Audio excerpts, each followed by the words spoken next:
just keep running. Alright, this is natural logarithm. A divided by P equals RT. A is the amount in the account after blank, or after T years. T is equals years. R equals the annual interest rate, and P equals the amount of money invested. So let's use an example. If someone invested $10,000 at a 6% annual interest rate, compounded continuously, then how long would it take to reach at least $30,000?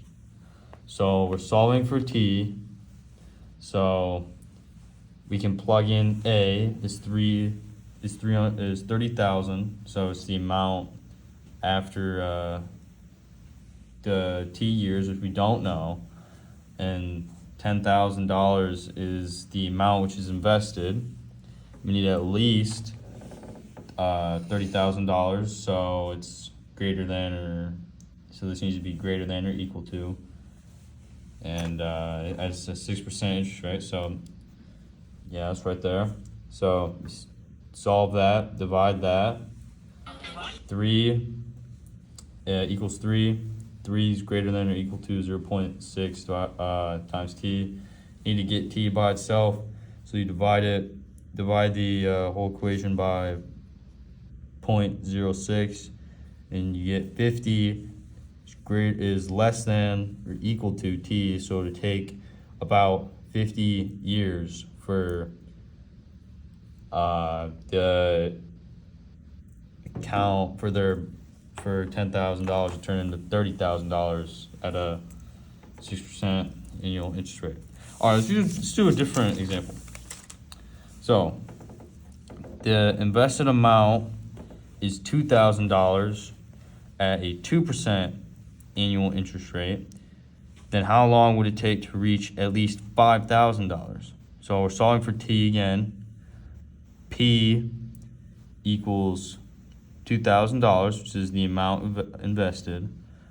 R, which is the interest rate, is 0.02, and the amount in the account after T years, which we don't know, is 5,000.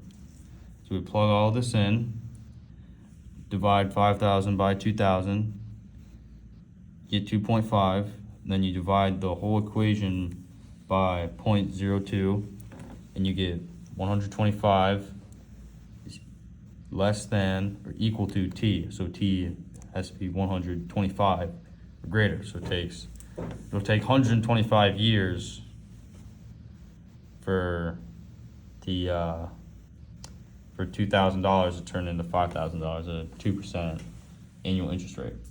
So the last example is we're solving for A now.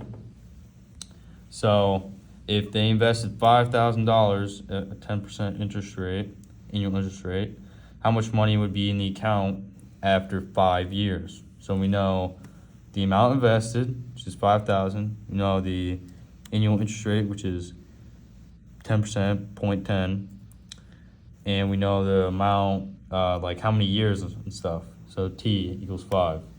So we plug all it in. We know 5,000, 0.10, and 5 times 0.10 by 5. You get 0.5, and you need to get A by itself. So you times both sides by 5,000 to get A all alone, which you get $2,500, and then you add that to the amount that was in the account at first. So you gained $2,500. So the account, how much money be in their account? $7,500, as you see right here.